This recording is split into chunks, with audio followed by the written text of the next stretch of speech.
good governance needs to improve across the board. You'll see in my book, I wrote a book, Protecting the Game. Yes. There are areas where I talk about the need for clubs to take ownership of this game. Football is about clubs.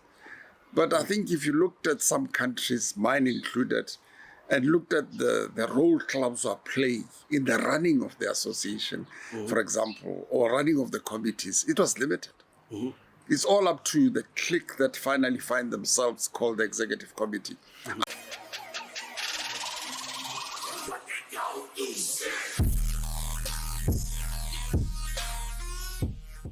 3, 2, 1. Red Mamelodi, Ashford Mamelodi. Welcome to the 20th Avenue podcast.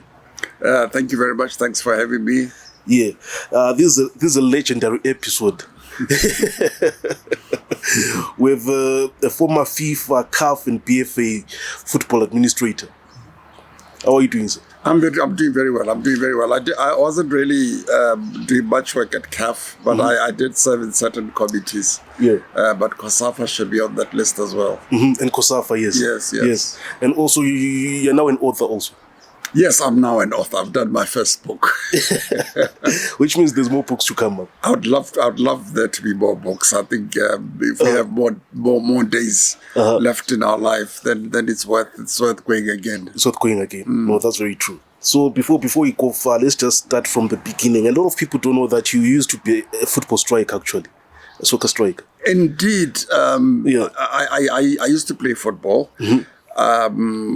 I wasn't amongst your best, players, but yes, I did love the game. I love football. I started as a player, then I decided, maybe my efforts are better employed as an administrator away from the game, and that's why I actually left the game quite early. Okay. In my career, yeah. Okay, which teams were you playing for, by then? I played for Black Pearl. At the time, it was in the Premier League. Oh, you're actually in the Premier League? Yes, they were in the Premier League. And okay. Well, it was called the Super League at that point. That's the team I played for. They are now, of course, not in the Premier League. They've since relegated. That's the only team I've played for, apart from, playing for school teams when I was at school, yeah. So what was your style of play? I was a striker.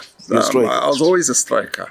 I had to make a choice between goalkeeping, where I thought I wasn't too bad, and striking, but I enjoyed banging in goals. Were you the dribbling striker or the one who just scored? I can sell you a dummy once in a while, but I had, my asset was speed. I was very fast at the time, and therefore I could easily outpace defenders and then take my shot. Which players were playing by then? During that year, we had from our side. We had people like Roy Lefenya.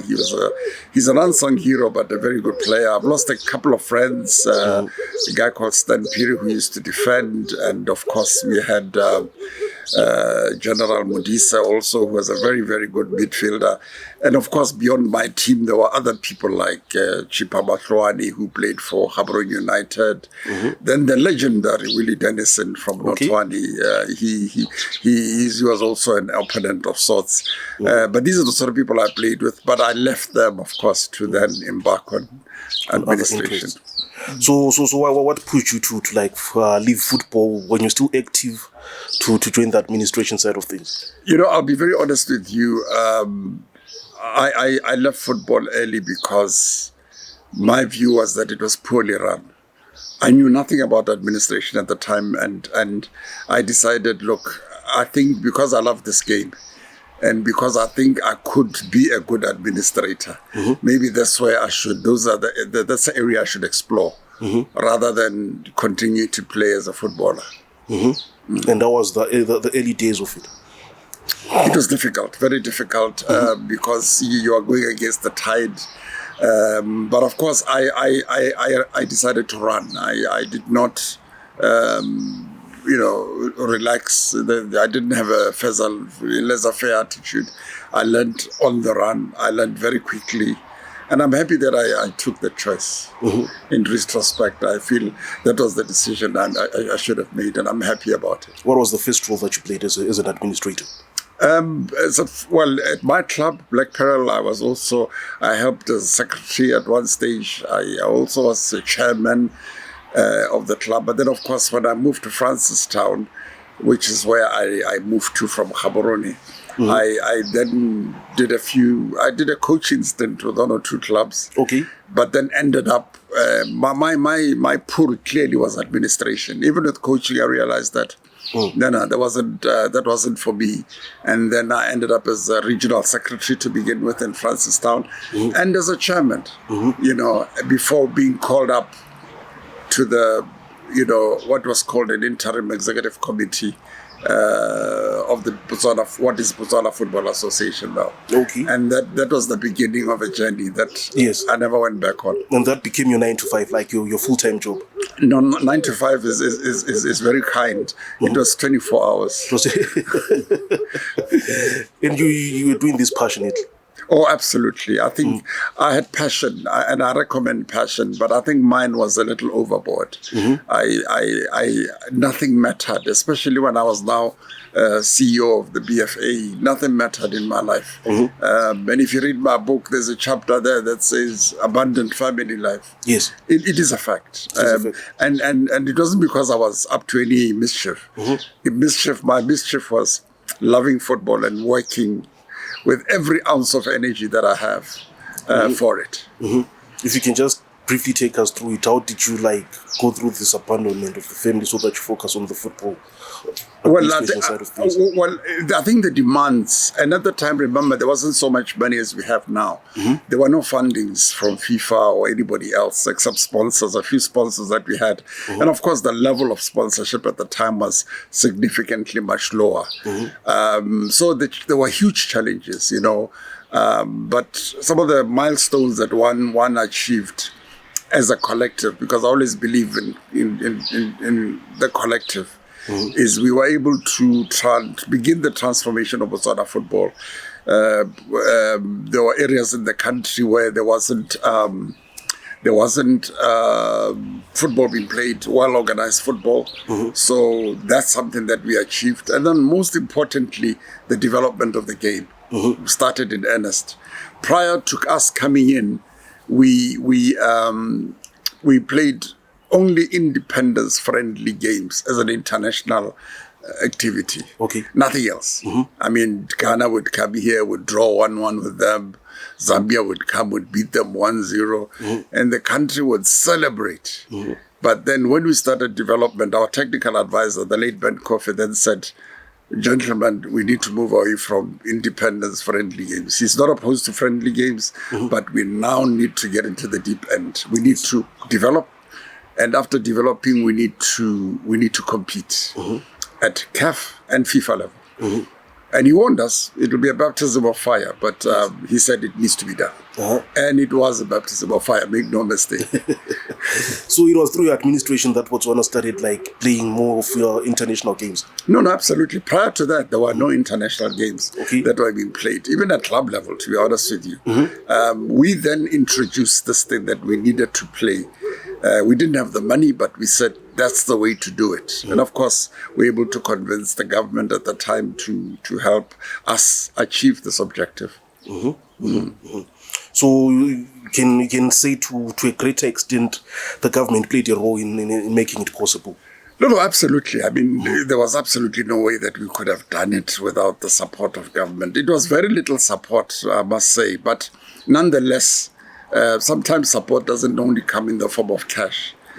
Just for people to understand and appreciate what you're doing, and give it thumbs up. Sometimes that's what needs to be done. And then of course you can use that to then go to the private sector to get help. And private sector has done a sterling job with bringing football to where it is. I mean, we had your Coca-Colas, we had your Castle beer, who sponsored Castle, as well as other brands. And a host of other sponsors. Toyota once sponsored a league. So the interest began to grow. Yes, and now we into the multi-million sponsorships. So it all started somewhere. And up to now, I still appreciate the people who at that time, when there was nothing we were offering, still put something on the table. So before you go further, I just want us to talk about how do you move from Botswana Football Association to FIFA to CAF to COSAFA? Like, is it through the hard work? How do you get noticed? I don't know, to be honest with you, but I'm sure when you work hard, it's very difficult to ignore somebody who does that. But I had a passion. When I was a GS of BFA in 1992, I then also doubled up as COSAFA General Secretary. At the time, it was still an honorary position, so I did that as well. I did, BFA, I was there for 10 years. Okay. COSAFA, cumulatively, it was 16 years. And of course, I had to get to a point where, and this is a very difficult thing for me to achieve, to disengage, to leave the BFA with the opportunity of FIFA calling to be a FIFA development officer. But I had to counsel myself, and I had to convince myself that, look, I can't stay in BFA forever. But it was very difficult for me to leave. It offered much, much more. I mean, at BFA, it was almost voluntary, to be honest. Okay. My book that I've just released does reveal what sort of earnings I was on. But I still loved doing it for my country. Yes. And especially when we began to see movement upwards through development particularly. And the whole change of attitudes was what really went well. And then, of course, come 2000, then I went for FIFA as a development officer. Yes. I applied, I was interviewed for that position, and that was my next job after BFA, and full-time job, that is. Of course, COSAFA was always part-time, and I'm happy that we laid the right foundation, and they are now having a full-time CEO with offices based in Johannesburg, South Africa. So at FIFA, you're the development officer for the eastern side of Africa and southern part, right? Eastern and Southern Africa. I had about 15 countries, all of Southern Africa, and of course, Kenya, Ethiopia, and Uganda. The only countries that I didn't have in the southern part were those who are predominantly French-speaking, like your Comores. Okay. Those had to be dealt, and Madagascar. They had to be dealt with with other colleagues who could speak the language. So, which means that you're no longer based in Gaborone full time. You're supposed to be traveling across the continent full time. That's what I was doing at the time. Remember, in 2016, I then retired from FIFA. Yes. But yes, for the 16 years, traveling was very much part of the job. But it the more you travel, the more you network, the more you grow in this game. So I was privileged to work for FIFA, and I'm thankful for them to have really opened my eyes. I mean, it wasn't only in Africa. We went all the congresses wherever they were held, World Cups for the opening games wherever they were held, and of course we had other programs in places. I remember going to the Caribbean islands for programs, going to Asia, places like your Bangladesh and so forth, to introduce new programs. It was great fun, and it was enriching to meet all sorts of people out there, and get to learn more. I always believe one must always be learning. Yes. You don't stop learning. You don't stop learning. Absolutely. So what did you learn exactly? Because from my research, I heard that one of your goals was to leave a mark in each and every country. You made sure that every country that you're working in, you made sure that there was an artificial turf there. Yeah, thankfully, even though my job was development and, like you said, facilities, setting up offices. I mean, when we started, before FIFA introduced the program, very few associations owned offices. Very few associations owned a football pitch. Yes. So I remember President Blatter coming up with what he called Maison de Foot, or House of Football, where you needed to have an office, you needed to have a playing field, and thirdly, you needed to have a technical center. In other words, where you can develop the young, the young boys and girls, and even up to national team status. And of course, the artificial turf was all about a legacy.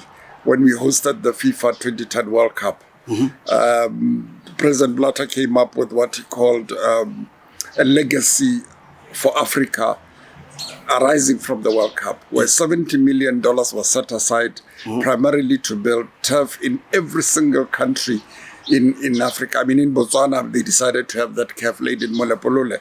But places like Malawi, for example, and Swaziland, they use their main national team facilities. I remember in Malawi, it was the Chichiri Stadium in Bulawayo, and in Swaziland, it was Somkholo, where they laid the turf. I know Lesotho was also Setsotho Stadium, where they played their national team games.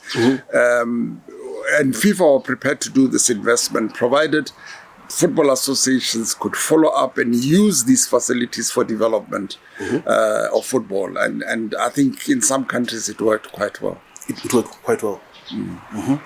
Now that you are now within the FIFAs, the COSAFAs, and the CAFs, there's one thing that people are always asking. Why is it that those guys who are like the presidents of the union, the associations, they stay there for a very long time?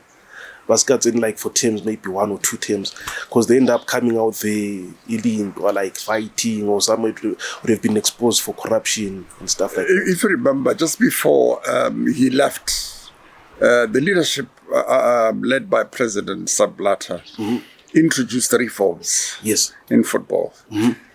Your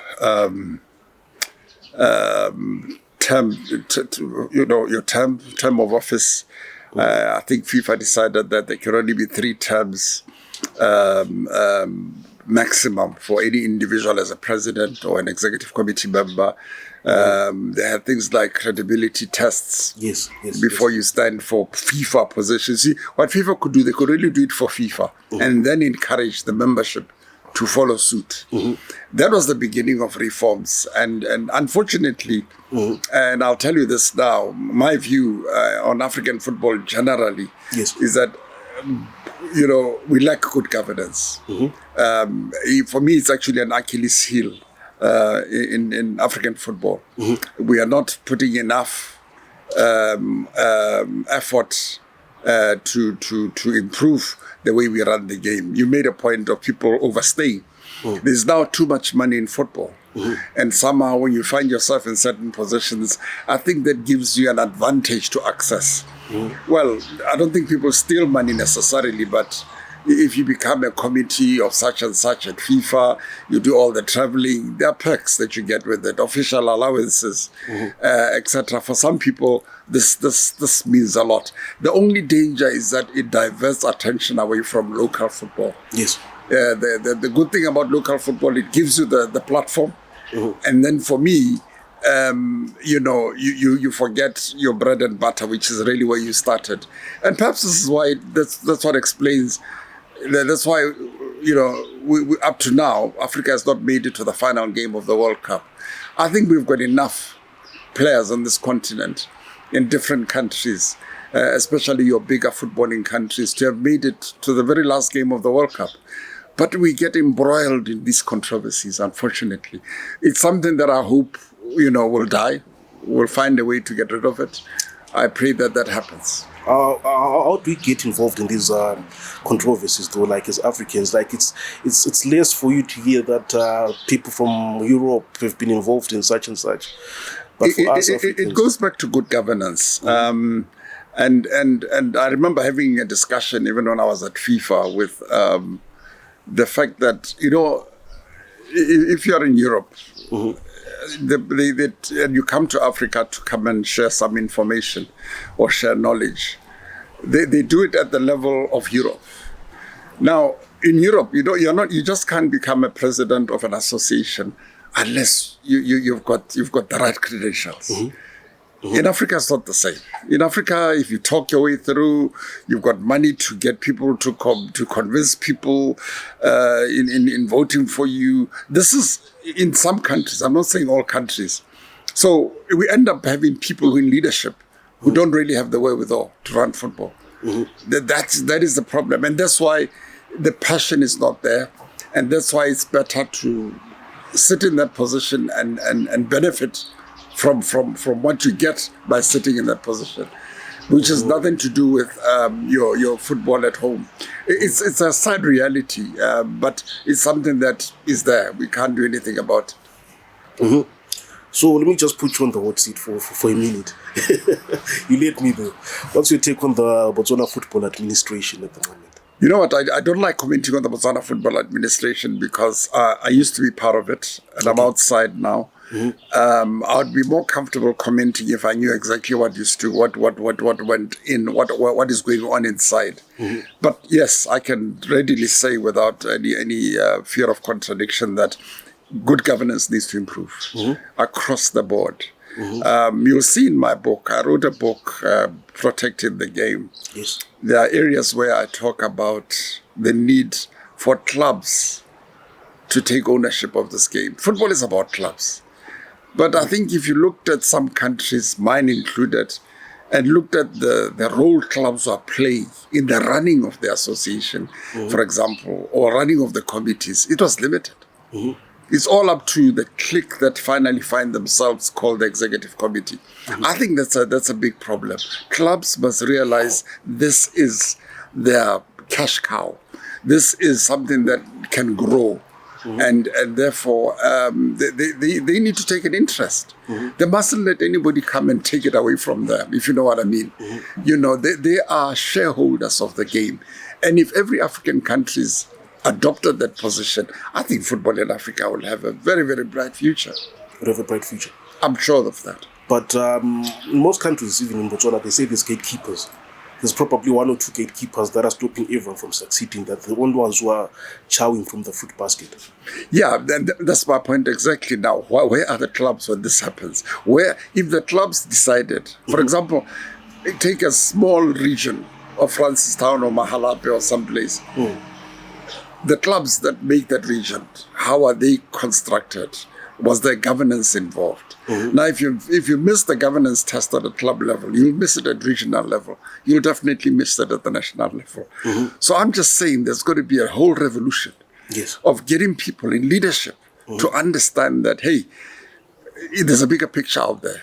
If there's a good player in your squad, you've suddenly got a very, very good player, you need to nurture him, look after him, and make him available to Botswana, because ultimately that's what it's about. But I'm not sure that this is the thing. Some people are content with watching a weekend game where his team wins or does something, and that's enough for them. There's a bigger picture there. Football is huge. And I'm not sure that we all understand how big it is and how big it can become. And my view is that clubs need to take ownership. If clubs took ownership, trust me, a lot of things will fall by the wayside, because in these clubs, there are people who've got their way with all. Some of them are dropping out because they're frustrated. So we're losing. Botswana's not a huge population. You know, as you know, we are much smaller than the population of Bulawayo in Zimbabwe. And here we are letting people go. I mean, if every time a good person leaves football in frustration, it hurts me, because I know we are one man poorer than we were. And these are the people that we need to build on. So I'm just saying there's got to be a refocus where clubs take ownership. Clubs begin to say, hey, this is for us. And if they elect somebody in, if they put Mr. Mamelodi in as president, they've got to demand of him, you know, what they expect of him. You know what I mean? But I'm not sure that is the case. I'm not sure that's the case anywhere in Africa. There are a few countries where they're trying to run, but you hear all the time about the scandals in different countries. And for me, that's unfortunate, because we've veered away completely from the game. We're now talking scandals. Yes, there's scandals, there's corruption, there's match fixing also. Yes. So in your 16-year journey there, FIFA, did you ever come across any match fixing attempts? No, I did. You'll be aware that in Zimbabwe there was a huge match fixing scandal. I don't think in Botswana we had reached that sort of level of sophistication, even though, of course, the match fixers did interfere with the, and that's after my time. During my time, I can't recall one, and I'd be very interested if somebody can pick up an incident within the football structures or the football association itself where there was, those sort of things. There was no room for that. At that time, I think you had a team of men and women determined to run it properly, and that was a saving grace. But of course, over the years, even when I was at FIFA, it's been very unfortunate how rampant corruption becomes across a lot of associations on the continent. It's unfortunate. It's something that I don't talk about with great deal of fun. It hurts because I know the potential of the African continent, and I know that it's been stifled by these bad tendencies. Yes. So what would be the goal? Like, if you can explain to us, because for most of us, we only read about it in the newspapers that Team A was given such an amount of money. But what's the main purpose of the people, the sponsors, the funders of the fixing, the Asia Gates and stuff? I think FIFA is working hard on that, and I think it's becoming less and less. I don't think match fixing, the way the FIFA's come up with very deterrent punishments for people who get involved in those sort of things. So it's becoming much more reduced. But corruption is still endemic in the game. There are people who are in there knowing how much they're going to get out of it. It's fine. Yeah, it's fine. Yeah. So clearly, match fixing, I think it's on the way. You still find pockets of it, but there's a lot of work being done to deal with it. Yes. It started at FIFA, and I think it's filtering down. I mean, associations now know that if they don't deal with match fixing, FIFA will take a very dim view of their commitment to the game. So I think, but the corruption, people in there for money. I mean, the people who should really be paying are these players who sweat every day, create a professional environment for them, let them earn out of the game. Of course, leadership will have to have allowances and also have the expenses paid, but I don't think there's a greed that I see, and that hurts quite a bit. Like I said, not everywhere, but there are places where it's quite serious. Okay. So before we talk about the book, there's something that is interesting that you mentioned earlier. You said Africa has a lot of good players. We do have a lot of good players that are playing abroad and stuff like that. But how come our standard of football in our domestic leagues is different from the one in Europe, in America? We do have sponsors and all, but they're not as big as those ones. Why is it that our football is not attractive on the domestic platform? Simple answer is leadership, the lack of leadership, the lack of good governance. It goes back to leadership. If football was well led in Africa, and I'm talking, when I talk about well led, I'm not only talking association level, right from the club level, where a club chairman will take an interest in a player, because clearly through the FIFA Connect, you are now able to use players, sell players. I mean, in West Africa, in a place like where you can Africa Sport and ASEC Mimosa, your Ivory Coast, the Drogbas, the Yaya Toures, every time they moved, that meant money from the club that started his journey in football. No, absolutely. That's what FIFA Connect stands for. And every time I've had an opportunity to speak to leaders of clubs, I've said, guys, there's money to be made. If we develop our players, develop our girls and boys, there is money to be made, both for the clubs and for the players themselves. You know what I mean? So I hope that these things will take root. Yes. And things will change. I'm just praying that happens.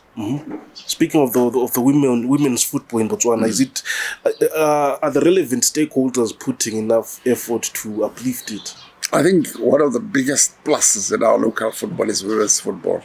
I tell you, it's not something that was started. I mean, during our time, there was hardly any much effort in women's football, but it's grown leaps and bounds. And thanks to FIFA, they've introduced programs, they've visited countries, and Botswana has answered that call very well. We've now got a very formidable women's football structure. We've now had your DTCBs coming in, other sponsors coming in to grow the game. So on that front, we haven't done too badly. The only thing is I'd like to see is more and more clubs being started in the villages, in the rural areas, at schools. Girls must start playing football. Right from primary school, they must have that opportunity. I think if we did that, the end product will be what everybody would love to see. And what's your take on the current trending thing, which they call Sunday soccer? I think it's a threat to mainstream football.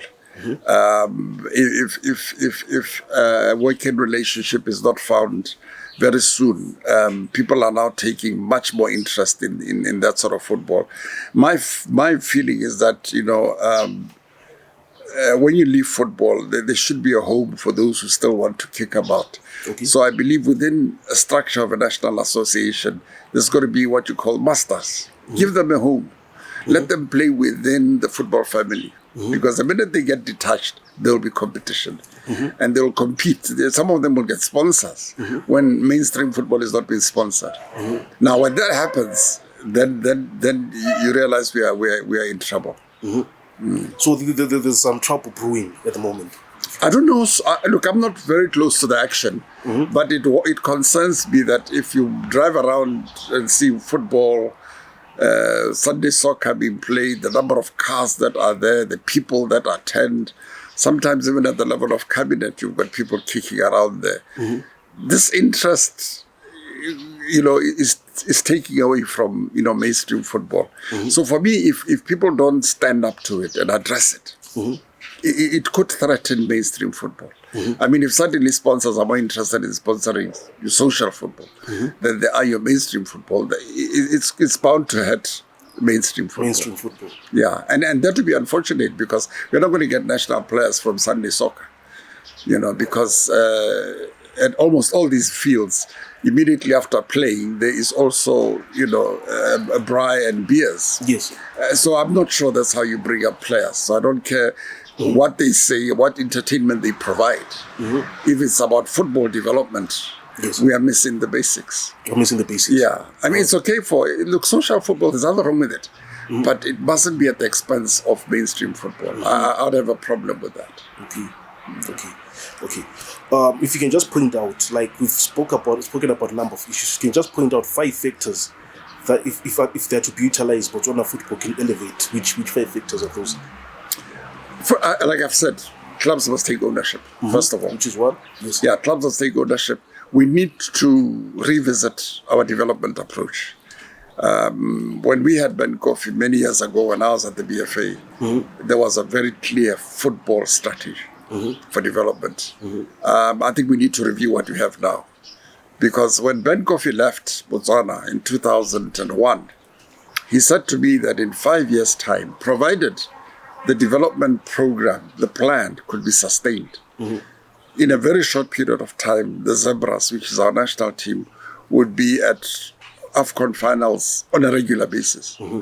He left in 2001. We were only able to make the finals in 2012. Yes. The one and only. Yes. We are now in 2024. So clearly something must have gone wrong there. Along the way. We need to build clubs. That's, I think, the third point.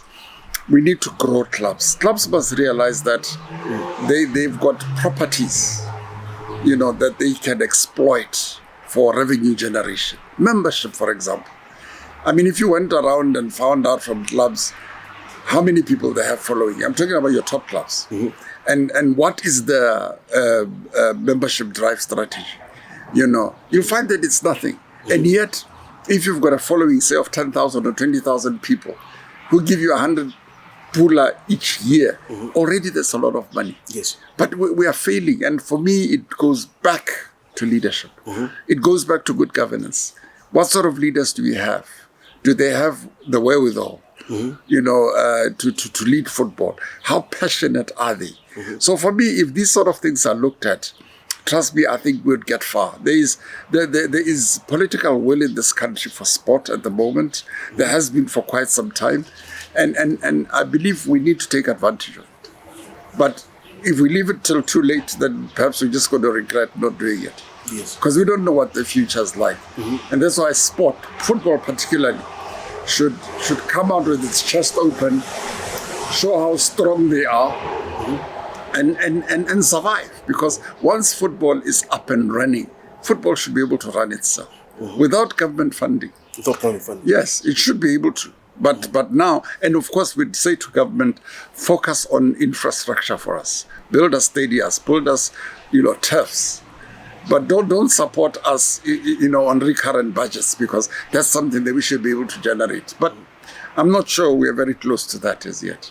We still need governments when we prepare national teams, when we employ coaches, when we travel for international assignments. Government has a big role that they're playing. But I don't want us to. I want this dependency to have an end to it, so that football on its own, through sponsors, should be able to survive. If you create a big product, a good product, a solid product, sponsors are waiting. I'm sure of that.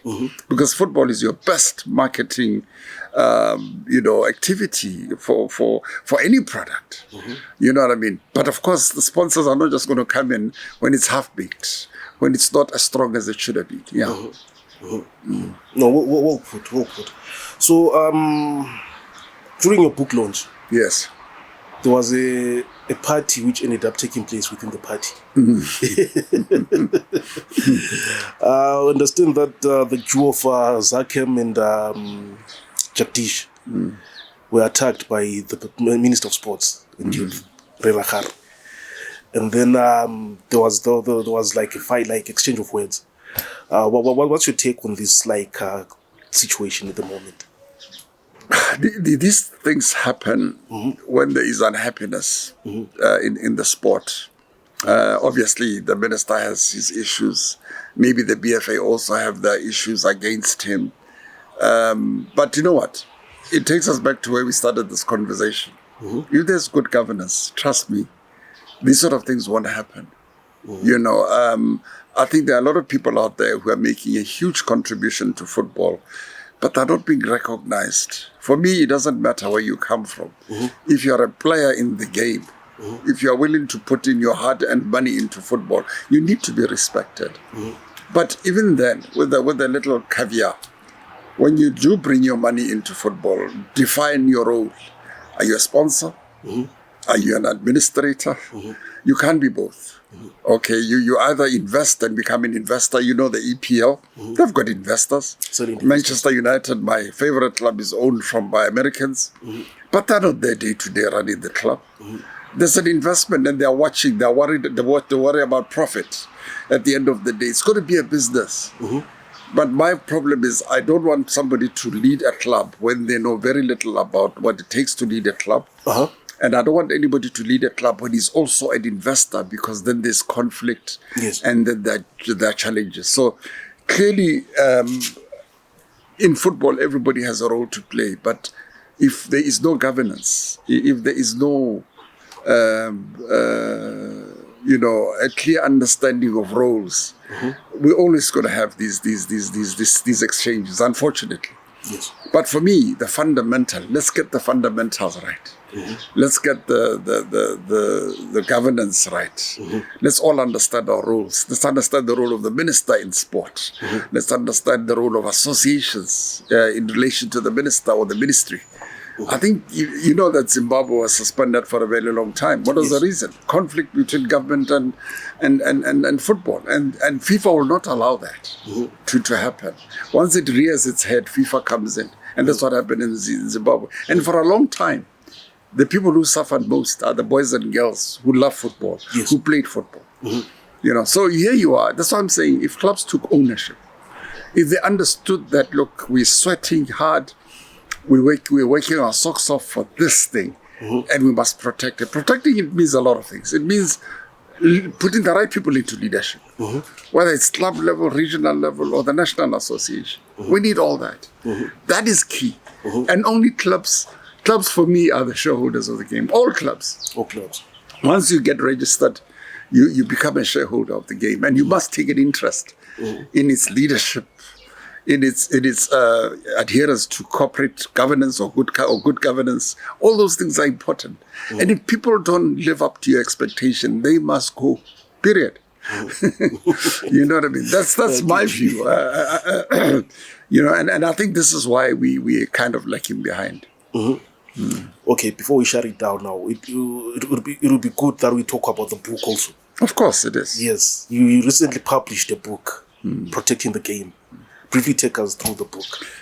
Well, when I was CEO of the BFA, and as you know, I was there for 10 years, I've always had it in my mind that there's a lot that's going on in football that people outside don't know of and lack appreciation of.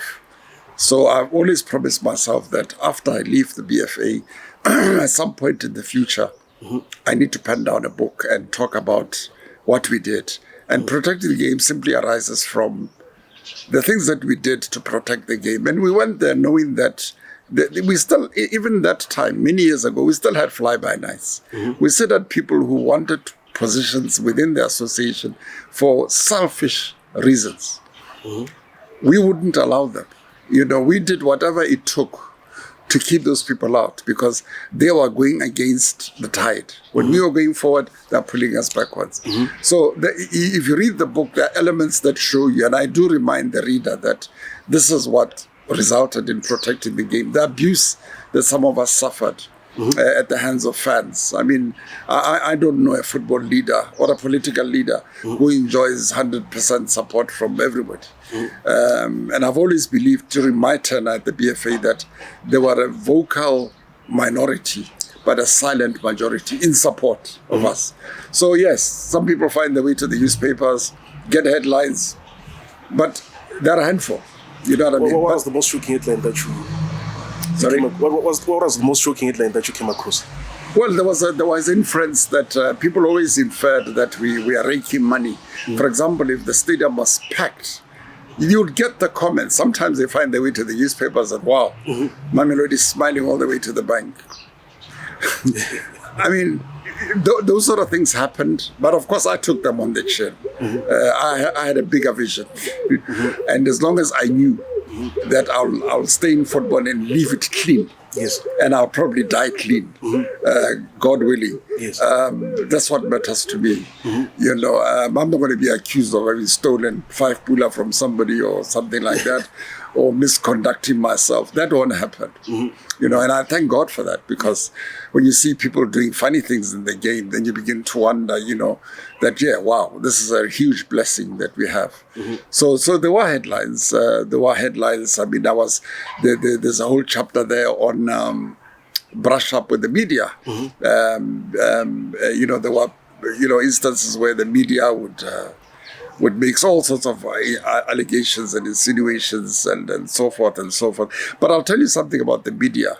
I've learned a lot from the media, because I realized that it's not all these guys that are enemies. Yes. Some of them are actually reflecting the views of the people that we serve. And when you do analyze some of those views, they made sense. I'll sit in the corner of my office or my home quietly and go through a conversation or an article in the newspaper and say, no, but hey, hang on. Not all of it is trash. There's some good stuff in that. And that's why even when I now teach football leaders or sports leaders, I say to them that, you know, the media is very powerful. It can make you or it can break you. You know, you can exploit it as well. And I must confess, in my 10 years at the BFA, there were times when I did exploit the media for the benefit of football. Yeah, and it worked. It worked. Yes. There's an article that I read where you were saying that at some point you didn't want to see the media at all. True. Yes. There were some of them really embarked on personal vendettas. I really don't know what it was premised on. I think sometimes in Africa, some people find it very easy to hate another person. I don't have that in me, you know. But there are people who objected to my management style, who didn't like there was running football. And remember, we were developing. We were not expecting to win anything at the time. We were developing, and we told people it's going to be a difficult journey. And I'm happy that we went through that journey where we were beaten. Cote d'Ivoire would come here, beat us 6-0. We'd go there, get 7-0. And people are fed up because they were used to the independence friendlies where We won and drew against household names. So the media were some of them really, and there were times when I had to take them on. Remember, I had no money to employ staff. I didn't have a communications officer. That was communications. Marketing, I didn't have a marketing officer. Fortunately, I insisted on a finance officer because for me, money it's got to be properly managed. Yes. That I insisted and that I got. So on the finance side, it was always taken care of. But clearly, other things we really had to make do. But now with the sort of money in football, you've got structures now. You can afford to employ a communications manager, marketing manager. Football is now easier to run, and it should be more successful than during our time when there was hardly any money in it. Yes. Okay. So where can you find the book? Well, currently the book is at Choppy Stores. Okay. But I've now got into a deal with Botswana Craft in Block 3. They're going to be selling the book. I must say that I've been very encouraged by support from outside the country. It's a pity. I don't think my countrymen read as much as they should, especially those in football, sport, particularly football. We need to read. That grows you. When you read, you build a stronger understanding of things. But I don't think all of us believe that. So it's been a difficult sell at home, except, of course, people who know me, people who've come to my house to look for the copy. Look, we're over 50% of the sales already. So I'm not complaining about the book not selling. My complaint is that I don't think it's reaching the people it should reach in Botswana. I don't want people 10 years from now referring people to something I said in the book, which could have changed football. Yes. So I really wish to appeal to Botswana that it's not too late. Choppy Stores have it in Botswana. It's Gaborone, Westgate. We've got it in Jwaneng, Francistown, definitely Palape, Mahalape.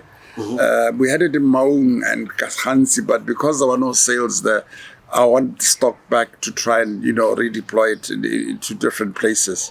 So it's only 350 pula, but I believe it's a good read. Not because I wrote it. I just think that's another contribution I'm making to my country's football. So this is more of like the Botswana football Bible. I don't think it's a Bible. I wouldn't call it that. It's my journey. It's your journey. It's my journey in Botswana football, where it started, where I started, and where I ended, and the experiences. But if you look at it in another way, the fact that we had organized football everywhere in the country. We started football development very seriously. We started international competitions. These are the values that I think you can get out of the book. And the importance of sustaining good governance, good development strategies. These are things that perhaps 24 years since my departure, one could reflect on and realize that, look, maybe we need to go back to the drawing boards in respect of some of these things. Okay. I feel like you still have like 2 more years left there, because earlier on, before we started recording, you're telling me that you're done with soccer. But I feel like just give us 2 more years to fix what's happening in the Botswana football. Remember, I'm available. The BFA, from the day I left, all the presidents who came after me, even the one that I left there, were aware that I'm available to assist. Do they come for consultations? I think some of them do. It's one thing coming for consultations, and it's another thing implementing what you've been advised. Yes. That's the unfortunate thing. And also, I think there existed some belief that I, dominated during my time. And therefore, there's a tendency, if I help you when you're president of the BFA, I'm coming back. I'm coming back to dominate. People thought I was only a CEO. I had presidents. I had no political. I have no political power. I've never had that political power. To answer your last question, why I don't stand for BFA presidency is because my journey, and you'll see it clearly, everything that I've done in football has been on the operational side. I don't veer to the other side. For me, it's not me. I'm a worker in football. I want to work. I want programs. I want to achieve. I don't want to sit as a president and some presidents on the African continent are not very good, adverts for that. But we need leaders, and leaders, some of them are politicians. But I've chosen, my path is operational. That's why when I was at CAF, when I was at COSAFA, when I was everywhere that I've operated, it's always been on the operational side, not the politics where we go for elections and tell people. The only time I did campaign for position, and I didn't campaign actually, I refused to campaign, was when I was still Secretary General. I'd come in through an interim executive. At that time, the very last interim executive appointed by the Honorable Minister of Sport. I said to people who wanted to know why I wasn't campaigning that no, it's got to be up to the people. If they want me to stay because they like what I'm doing, they'll say so. I was unanimously brought back without campaigning. And that was the last time that I ever got anywhere close to elections. And I knew that, yes, it went well there, but it could easily have gone pear-shaped. And then lastly, with the current situation in the Botswana football, where do you think we're headed? I think there's enough goodwill within the Botswana Football Association to get things right. And I pray that they do that the sooner rather than later, because, when people get very unhappy, it doesn't augur well for the sport. But I go back to what I said to you earlier, that clubs need to take responsibility. The clubs are the shareholders of this game. They must selfishly guard it from your greedy people, from your corruption, from your abuse. They must guard it. It's their game. But half the clubs, I'm sure in the BFA, you said that to them, they'll be surprised. What do you mean? You elect people into positions to serve you. Period. But sometimes it would appear that people are elected into positions to be allowed to do whatever they want to do. That is where we're getting it wrong. Not only in this country, but in a lot of our African countries. We forget that people are elected to serve.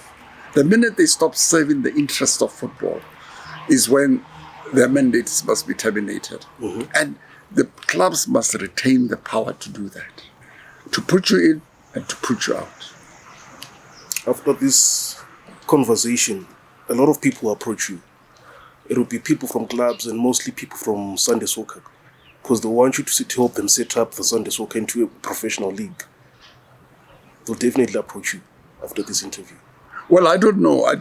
And remember what I've said about social football for me is important because it's good for people to continue to keep healthy.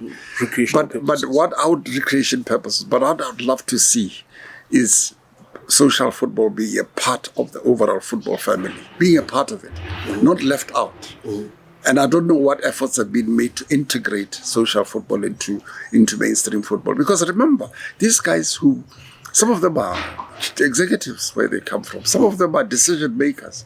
These are your playing sponsors on a Sunday morning, But if they were integrated to the main, we've got a conversation to be had. Yes. There's a conversation to be had there.